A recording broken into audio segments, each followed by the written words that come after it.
John Dempsey Hospital has just received some national recognition that is a big deal for parents. Yes, and Newsweek has named it one of America's best maternity hospitals. And I actually got the chance to stop by and see why. Roughly 9,800 babies are born every day here in the U.S., according to the CDC. And it takes a special kind of person to help ensure the safe delivery and care of this new life.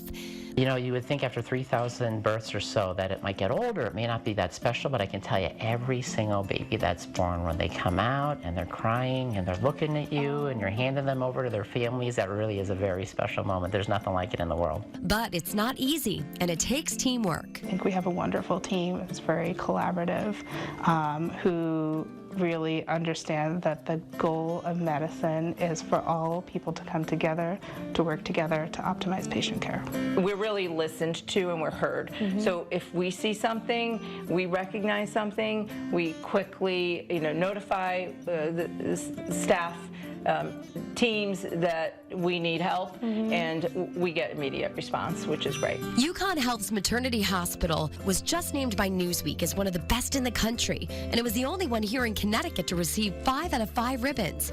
Dr. Christopher Morosky, Dr. Rashini Zachariah, and nurse manager Lena Godfrey are just 3 of the players on this amazing team.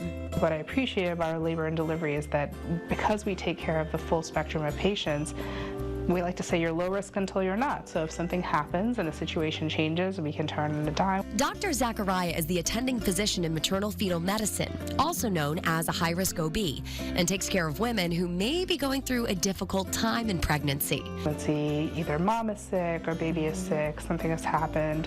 And so what I really love about it is helping people navigate this difficult time, maybe make some decisions, figure out kind of how we can best balance the needs of mom and baby. And it's this period that she says leads to a beautiful longitudinal bond with her patients. You're seeing them sometimes very often.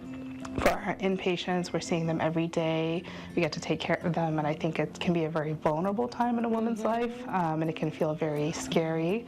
And I really appreciate the trust and faith that they put in us to help take care of them and their babies. Yeah. Some of the high-risk situations include things like placenta accreta, which is when the placenta invades into the uterus and doesn't come out at the time of delivery.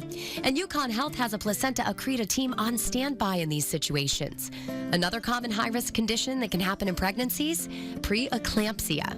Very early in pregnancy, and then the goal is to help safely prolong pregnancy and help get baby to a gestational age where there's less risk of being born premature, but also balance that against any risk to mom of having kind of one of the bad things happen, such as eclampsia, stroke, or HELP syndrome. And another thing UConn Health's team deals with is what they call pre-labor premature rupture of the membranes, or PPROM for short. PROM for short, where mom breaks her water early and then has to stay in the hospital until delivery. That's exactly what happened to this West Hartford mom of 4, Rebecca Farah. I had such good pregnancies. People were like so jealous. I kept having babies because it was so easy and fun and full term, all healthy. Yeah. And then there was Hank. And there's Mr. Hank, who had other plans. Rebecca's water ended up rupturing at just 30 weeks. Her doctors recommended that she stay at the hospital and hold off delivery as long as possible to help the baby develop a little longer.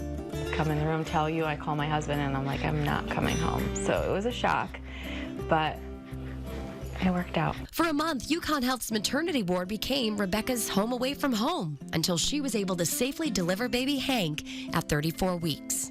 So 34 weeks. And you did. And we did. Hank spent 2.5 weeks in the NICU just down the hall, and the support Rebecca said she and Hank received during their time is something they'll never forget. Between like home, family, friends, and being here, and the nurses and doctors helped every single day, as much as I was on that emotional ride. We're always prepared for whatever's going to come our way. Our patients are happy with the care that they're receiving, which I also think is really important. When you make the connection with maternal health and you have a desire to make a difference in helping families, you know, and you feel that you're home.